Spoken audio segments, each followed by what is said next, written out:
are the enemies of freedom here in the United States? Well, I don't think you can say who in the United States. I don't think there are any sinister persons deliberately trying to rob people of their freedom. But I do think, first of all, that there are a number of impersonal forces which are pushing in the direction of less and less freedom.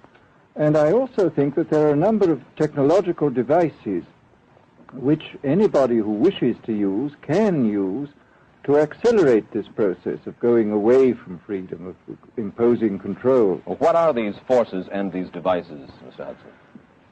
I should say that there are two main impersonal forces. The first of them is not exceedingly important in the United States at the present time, though very important in other countries. This is the force which in general terms can be called overpopulation, the mounting pressure of population pressing upon existing resources.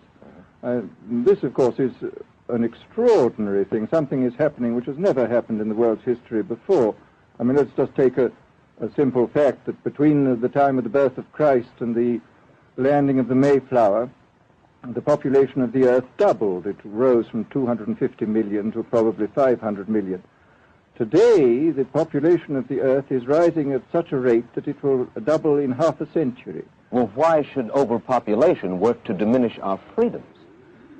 Well, in a number of ways. I mean, the experts in the field, like Harrison Brown, for example, pointed out that in the underdeveloped countries, actually the standard of living is at present falling, that people have less to eat and less goods per capita than they had 50 years ago.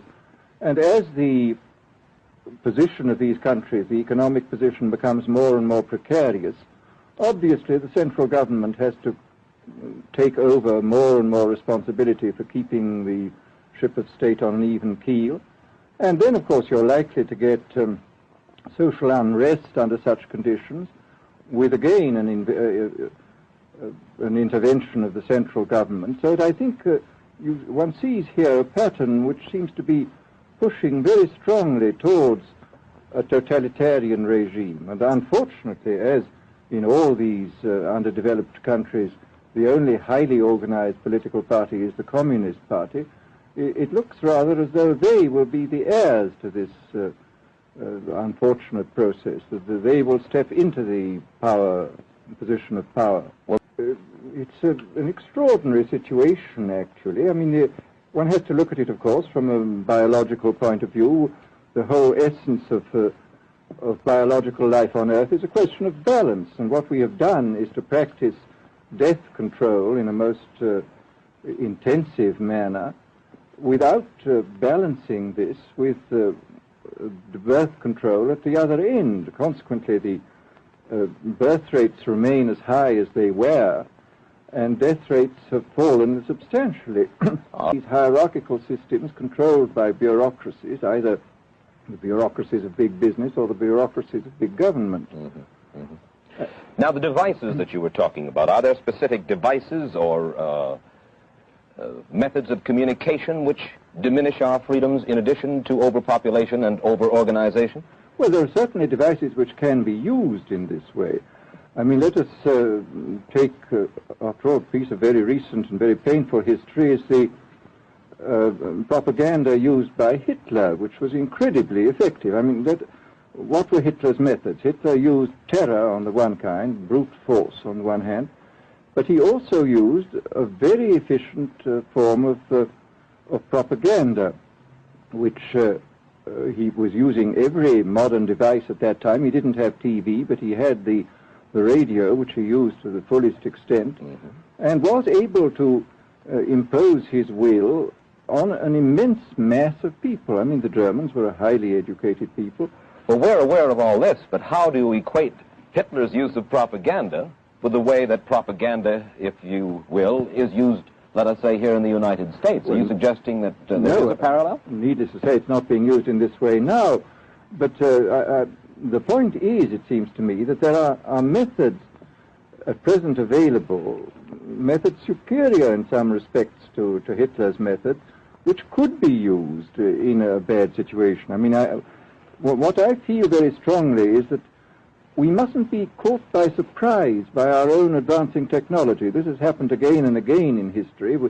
Technology has advanced, and this changes social conditions, and suddenly people have found themselves in a situation which they didn't foresee and doing all sorts of things they didn't really want to do. Well, now, what do you mean? Do you mean that we develop our television, but we don't know how to use it correctly? Is that the point that you're making? Well, at present, the television, I think, is being used quite harmlessly. It's being used, I think, I would feel it's being used too much to distract everybody all the time. But, I mean, imagine, which must be the situation in all communist countries, where the television, where it exists, is always saying the same thing the whole time, is always driving along. It's not creating a wide front of distraction, it's creating a one-pointed drumming in of a single idea all the time. It's obviously an immensely powerful instrument. Mm-hmm. Aldous Huxley finds himself these days in a peculiar and disturbing position.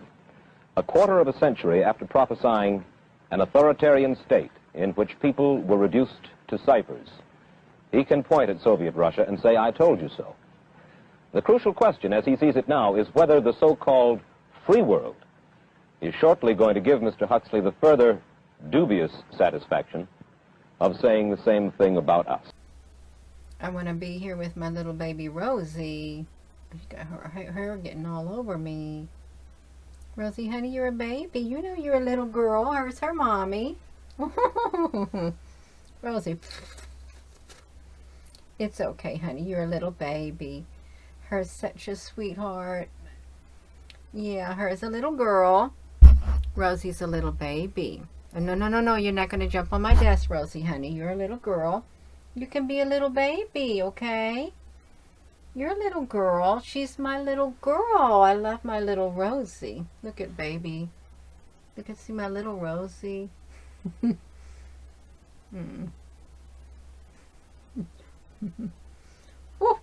Rosie, honey, you're a baby.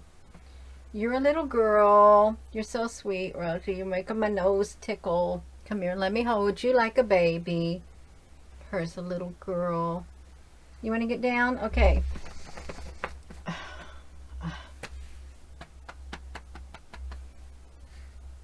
So how do you like hearing that?